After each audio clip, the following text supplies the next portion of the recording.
تاجر باید اگر میلیاردر زمان خودش باشه تواضع فقیر ندار داشته باشه که وقتی با خدمش با خدمتکاراش میچرخه تشخیص داده نشه که این تاجر، این ارباب، این فقیره. مالدار مسلمان باید اینطوری باشه، فقیر رو کوله بکنه.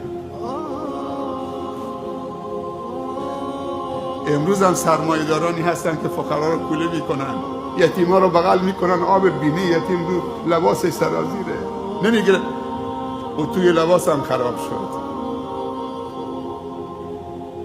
اگر یه برادر سبز رنگی سیاه پوستی تو جمع باشه الان بیاد اینجا، یه برادری که جیبش خالیه فقیر نان شب نداره بیاد اینجا پیش من دست من بگیره نگاه دست من بکنید، یعنی 5 دقیقه بعد دست من سیاه میشه، فقرش از جیب اون منتقل میشه به من. اینطوری نیست.